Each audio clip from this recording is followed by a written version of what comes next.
The idea to build this house came from a real plot of land I've seen in Lagne in the Provence.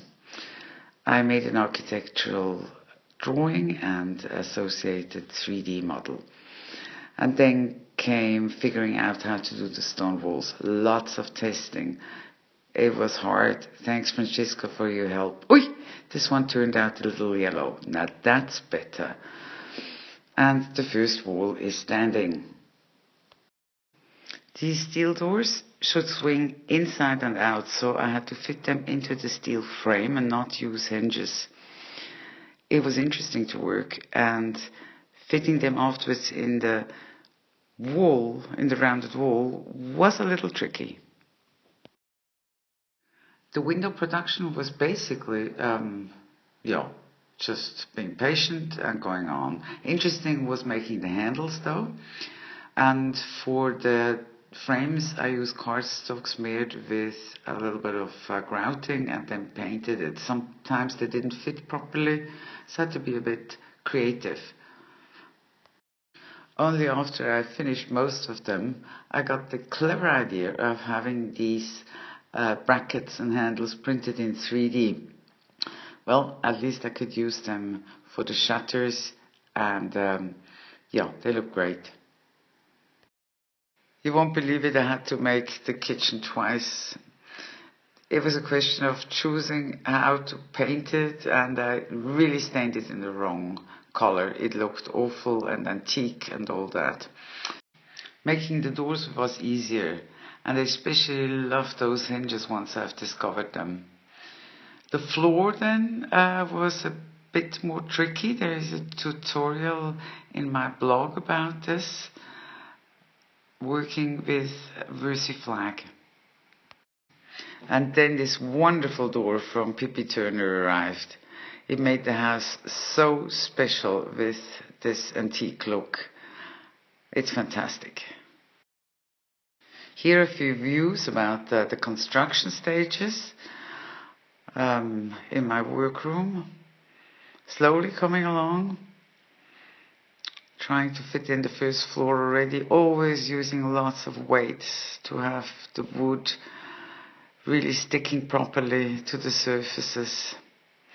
And I used magnets so I could take off the sides. Oh, this was a bad one. There was one window missing in the lounge, which I had to cut in afterwards. But it worked out okay. It took me quite some time to find the right solution for the roof tiles. Eventually I found them in Spain. More about this in my blog. Important was as well to have the underside papered with roof-like texture.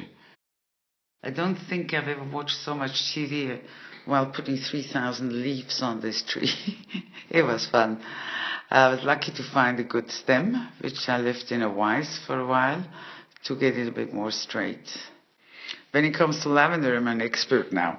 I call it my own sand. And I made a lot of pots from Chicodoro coffee capsules. They were actually ideal for this. Unfortunately, I couldn't use them all in my garden. And here I show you the ingredients for making a potter's wheel. That was very creative. Loved every minute of it. Then came the furnishings, like the chairs, which I wanted to make look a little bit more modern and not so much Empire style. And finding the right table, trying out a couple of things, and eventually settled for this one. Deciding on which sofa I would use was interesting, because I made like 4 different models. This is the one I settled for. As construction moved on, I had to make a dividing cupboard between the 2 bedrooms, which I made from veneer, and obviously the staircase going upstairs. I used a tutorial from the big book of Miniature House. And now we come to my big passion, lamps in all sorts of forms and shapes and heights, and Ingo Maurer was a special one.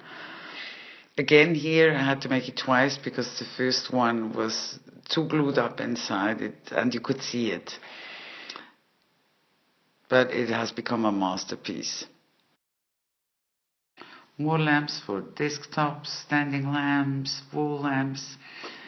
Since I discovered the bulbs from Naladris in the Netherlands, everything is possible because they have no resistors and you can really wire them up easily. Call me crazy, but I wanted this garage and this potter's room.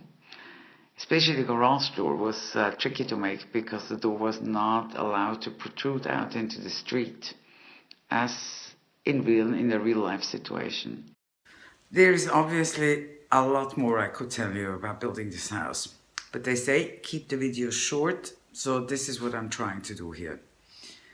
But if you have questions, have a look at my blog or write in this comment form and I'll try and get back to you as soon as possible. In the meantime, enjoy mini building.